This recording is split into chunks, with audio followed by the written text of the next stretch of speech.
Hello friends, आज फिर से आप लोगों का इस स्मार्ट सिटी यूट्यूब चैनल में स्वागत है।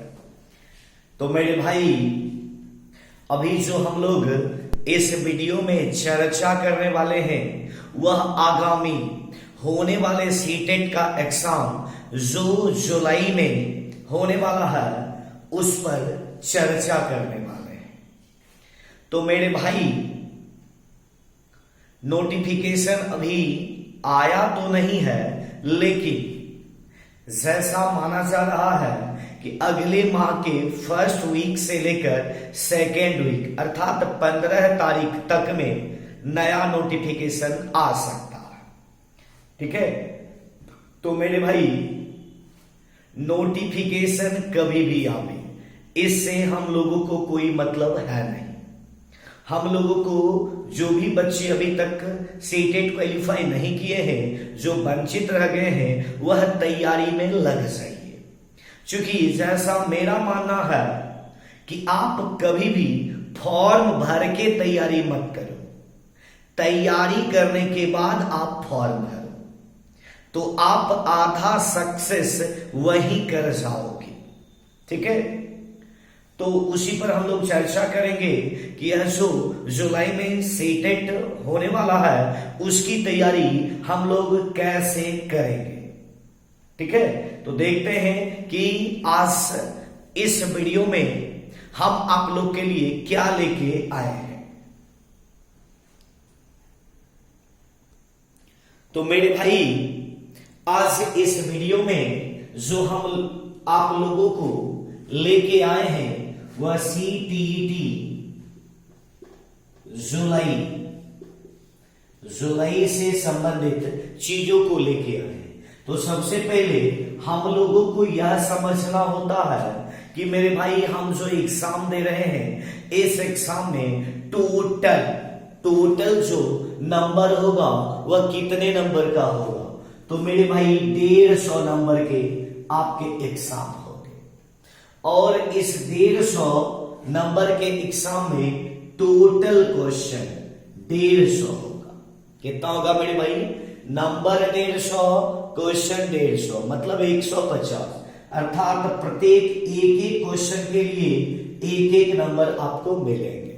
ठीक है, उसके बाद इस 150 क्वेश्चन बनाने के लिए आपको 2.5 घंटा, 2 घंटा 30 मिनट, अर्थात आपको 150 मिनट दिया जाएगा। अर्थात एक क्वेश्चन में 1 नंबर और एक क्वेश्चन बनाने का समय भी 1 मिनट। 150 नंबर, 150 प्रश्न और 150 मिनट आपको समय होगा। ठीक है, यदि हम लोग निगेटिव की बात करें तो मेरे भाई, निगेटिव मार्किंग नहीं होंगे। ठीक है, क्योंकि जब क्वालिफाई की बात आती है, कोई भी एग्जाम में क्वालिफाइंग मार्क्स होते हैं तो वहां पर निगेटिव मार्किंग नहीं किए जाते हैं। ठीक है, तो यहां भी आप लोगों का निगेटिव मार्क नहीं होंगे। उसके बाद यदि हम लोग क्वालिफाई की बात करें, ठीक है, तो इस 150 क्वेश्चन का आप 60% यदि ले आते हैं तो आप क्वालिफाई कर जाते हैं। अर्थात 60% में आपको 90 नंबर लाना होगा। 150 में कितना लाना होगा मेरे भाई? 90 नंबर लाना होगा, आप क्वालिफाई कर सकते हैं। तो 90, सारे लोग 90 लाते हैं तो क्वालिफाई होंगे ही। अर्थात यह जनरल का होगा। क्या होगा? जनरल का। यदि आप किसी अदर कैटेगरी की बात करते हैं तो वहां आपको 55% नंबर लाना होगा। कितना? 55%, अर्थात 82 पॉइंट समथिंग कुछ होता है। उतना यदि आप किसी कैटेगरी से लाते हैं तो आप क्वालिफाई कर जाते हैं। ठीक है, तो कितना यहां हम लोग समझे कि 150 मार्क्स है, 150 मिनट है, प्रत्येक एक क्वेश्चन के लिए एक नंबर, अर्थात 150 नंबर है। 150 में आपको क्वालिफाई करने के लिए 60% अर्थात 90 नंबर लाना होता है। यदि आप ठीक से करते हैं तो 90 नंबर तो हंसते खेलते हम लोग ले आ सकते हैं। ठीक है, चलिए, यदि हम लोग इसके सेकेंड स्टेप की बात करें तो देखते हैं कि हम लोगों के लिए सेकेंड स्टेप क्या आ रहा है। चलिए, तो मेरे भाई अगले जो घटक की हम लोग बात करेंगे कि आपके एग्जाम हॉल में जो आप लोग क्वेश्चन को बेटर कीजिएगा, अर्थात मार्क्स बेटर कीजिएगा, इसकी तैयारी के लिए आपको क्या चीज ध्यान में रखना होगा। तो मेरे भाई इसमें होता क्या है, क्या करना होता है, क्या नहीं होता है, किसको ध्यान में रखना होता है। मेरे दोस्त एक बात जरूर आप समझ लेना, एक बात जरूर समझ लेना, यदि आप किसी भी चीजों की तैयारी करते हो तो सबसे पहला सफलता के लिए आपको उसमें से सिलेबस जानना होगा। क्या जानना होगा मेरे भाई? सिलेबस। तो सिलेबस की यदि बात करें तो सिलेबस तो चेंजिंग होगा नहीं, ठीक है, सिलेबस की कोई चेंजिंग होती नहीं है। सिलेबस जो मेरे दोस्त होते हैं वही है। हाँ, क्वेश्चन के पैटर्न में थोड़ा चेंजिंग पाया जाता है, लेकिन सिलेबस मुख्य रूप से वही होते हैं। क्योंकि हमारा जो सेंट्रल टीईटी का एग्जाम होता है उसके सिलेबस निर्धारित हैं, और जब भी नया नोटिफिकेशन आता है तो उसके नीचे में सिलेबस वह जरूर दे देता है। यदि थोड़ा बहुत इधर उधर करता भी है तो सिलेबस चेंज यदि होने की संभावना होती है, कुछ नई चीज ऐड किए जाते हैं, तो वह जब नोटिफिकेशन आता है तो उसके नीचे में सिलेबस दे देता है। अर्थात कुल मिलाकर आप यह कह सकते हैं कि नोटिफिकेशन जब आता है तो उसके सिलेबस को एक बार आप जरूर देख लें। यदि सिलेबस को आप दिमाग में बैठा के रखते हैं, सिलेबस आपको पता होता है, तो आप 50% क्वालिफाई वहीं से कर जाते हैं, ठीक है। चलिए, उसके बाद यदि सीटेट की बात किया जाए मेरे भाई, तो सबसे आधार मेरे भाई प्रीवियस ईयर क्वेश्चन बैंक को माना जाता है, ठीक है। क्या माना जाता है मेरे भाई? आधार प्रीवियस ईयर क्वेश्चन बैंक को माना जाता है। क्वेश्चन बैंक में कोई चेंजिंग नहीं होती है। आप यदि 2011 से लेकर 2021 दिसंबर जो 22 के जनवरी में लास्ट एग्जाम हुआ है, यदि आप यहां से कर लेते हैं, ठीक तरीके से कर लेते हैं, क्योंकि सेंट्रल टीईटी में बहुत क्वेश्चन रिपीट होते हैं। यदि वही क्वेश्चन नहीं आता है तो क्वेश्चन को घुमा के पूछा जाता है, वही क्वेश्चन लेकिन घुमा के पूछ देता है। कभी कभी क्वेश्चन सेम उठाता है, सेम दे देता है, तो कभी कभी करता क्या है कि क्वेश्चन को विकल्प में देता है और विकल्प को क्वेश्चन में दे देता है। तो यदि आप ठीक तरीके से क्वेश्चन बैंक को कर लेते हैं मेरे भाई तो बेटर होता है। उसके बाद मेरे भाई बुक्स की बात आती है कि आप बुक्स किस प्रकार के बुक का प्रयोग कीजिएगा। तो मेरे अनुसार मेरे भाई एक केवल यही क्वेश्चन बैंक का बुक रख लीजिए, बाद बाकी ज्यादा बुक का कोई मायना है नहीं, क्योंकि मार्केट में बहुत ढेर सारे बुक पड़े हुए हैं। तो बुक मेरे अनुसार हम जो यहाँ तैयारी करवाते हैं उसमें किसी भी प्रकार के बुक का अलाउ नहीं करते हैं, केवल और केवल एक बुक लेना होता है क्वेश्चन में। बुक का अलाउ हम लोग जनरल रूप से नहीं करते हैं, ठीक है। यदि आप बुक्स में क्वेश्चन बैंक की बात किया जाए तो आप क्वेश्चन बैंक क्वेश्चन तो एक ही होता है, किसी भी राइटर का आप जनरली ले सकते हैं। यदि डिफिनेशन की बात किया जाए तो थोड़ा आर गुप्ता वाला बुक में थोड़ा बेटर लिखा हुआ है, तो आप वह भी ले सकते हैं, ठीक है। चलिए, तो हम लोग अगले मुद्दे की बात करते हैं कि अगला मुद्दा हम लोगों के लिए क्या है। चलिए मेरे भाई, यह जो सेंट्रल टीईटी के एग्जाम अभी हो रहे हैं उसमें से पेपर 1 और पेपर 2 का एग्जाम हो रहा है। आने वाले समय में पेपर 3 का भी हो सकता है और पेपर 4 का भी हो सकता है।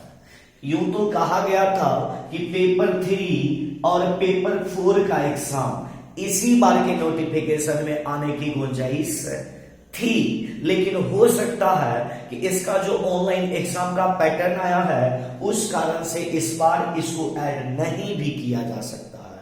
तो इसमें कंफर्म हम नहीं कह सकते हैं, या कोई भी कहेगा तो आप कंफर्म मत मानिएगा, हम भी कहेंगे तो आप मत मानिएगा। जब तक सेंट्रल टीटी के वेबसाइट पर, सेटेट के वेबसाइट पर यदि आपको लेटर नहीं निकाल दिया जाता है, नोटिफिकेशन नहीं आते हैं, तब तक आप इस चीज को एकदम श्योर नहीं कीजिएगा। ठीक है, आते हैं। तो अभी मेरे दोस्त पेपर 1 और पेपर 2 की बात होती है।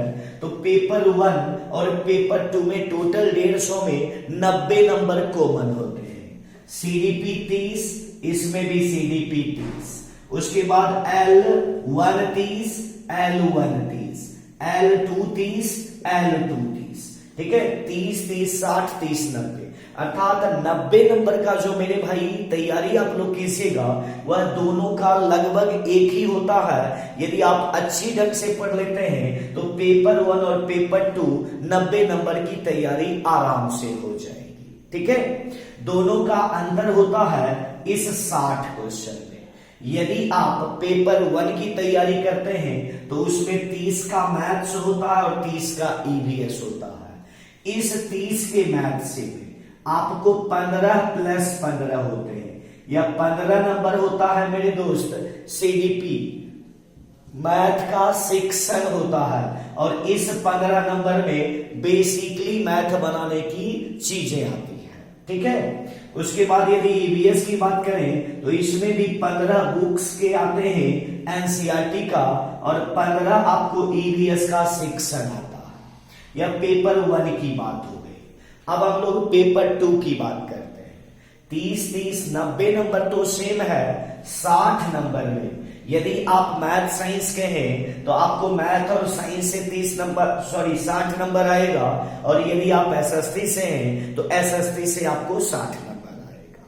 ठीक है, यदि आप मैथ और साइंस और एसएसटी में आप सेक्शन की बात कीजिएगा तो मैथ और साइंस जिनका है उनको 40 नंबर, अर्थात 20 नंबर मैथ्स के और 20 नंबर साइंस के बुक से रहेंगे, और जो 20 नंबर बच गया उसमें से 10 मैथ का सेक्शन रहेगा और 10 साइंस का सेक्शन रहेगा।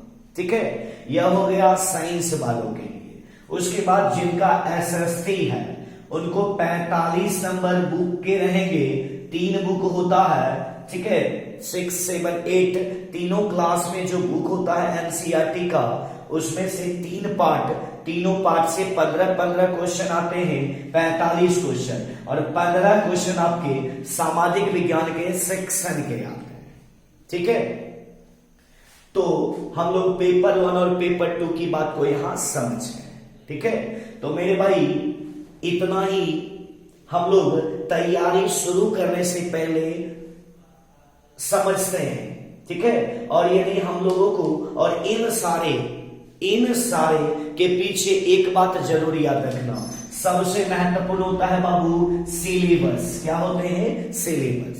ठीक है, वो जो होता है वह होता है सिलेबस। यदि आपको सिलेबस पता है तो आप बेहतर तरीके से तैयारी कर लेते हैं। ठीक है, और यदि सिलेबस पता नहीं होता है तो मार्केट में बहुत ढेर सारे बुक पड़े हुए हैं, आप सारे बुक को क्या करते हैं? पढ़ते हैं, फिर भी आप क्वालिफाई नहीं करते हैं। तो मेरे दोस्त, मेरा एक ही मानना है कि पढ़ना तो सब कुछ है, पढ़ना तो सब कुछ है। जिस दिन आपको पता चल जाएगा कि हमको क्या नहीं पढ़ना है, आप एक दिन में बड़ा से बड़ा एग्जाम को क्रैक कर जाइएगा, गारंटी के साथ कहते हैं। ठीक है, चलिए, तो इतना हम लोग देख लिए हैं। एक चीज को और यहां हम लोग समझेंगे कि यह जो L1 और L2 है इसमें किस प्रकार के प्रश्न आते हैं। तो मेरे भाई L1 और L2 दोनों में जो आता है वह 15 नंबर का आपको सेक्शन पूछा जाएगा। क्या पूछा जाएगा? L1 में भी 15 का सेक्शन और L2 में भी 15 का सेक्शन ही पूछा जाएगा। ठीक है, और यह जो 15 होता है इसमें से आपको गद्य और पद वाले भाग आते हैं। गद्य और पद वाले भाग आते हैं, मतलब एक कहानी और एक कविता होता है। तो सेक्शन तो हम लोग सीडीपी के हिसाब से पढ़ते हैं, और यह जो गद्य पद होता है मेरे दोस्त, ठीक है, इसमें से उसी से निकाल कर क्या करना पड़ता है? उत्तर देना पड़ता है। हाँ, एक बात सारे लोग में कंफ्यूजन होता है और वह सही मार्गदर्शन पर नहीं चलते। मेरे दोस्त दिमाग में कॉन्सेप्ट रखना कि ग्रामर को ज्यादा मत पढ़ना लैंग्वेज के लिए, क्योंकि इस 15 क्वेश्चन में से 2 से 3 नंबर ग्रामर पूछा जाता है। इस 15 में भी 2 से 3 नंबर ग्रामर पूछा जाता है। तो यह ज्यादा प्रभाव नहीं दिखाता है। यदि आपके पास समय है तो आप ग्रामर को पढ़ सकते हैं, अन्यथा इस 2-3 क्वेश्चन में 1-2 क्वेश्चन तो आप ऐसे भी ठीक कर लेते हैं।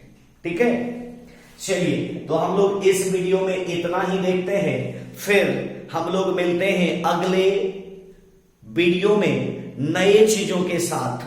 ठीक है, तो सारे लोग इस चैनल के साथ यदि बने रहना चाहते हैं, यदि आपको इस चैनल में अच्छे अच्छे चीजों से मुलाकात हो रही है और यदि आप चाहते हैं इस चैनल से कुछ सहायता लेने का और नए हैं तो अभी इस चैनल को सब्सक्राइब कीजिए, लाइक कीजिए और अपने दोस्तों में शेयर भी जरूर कीजिए।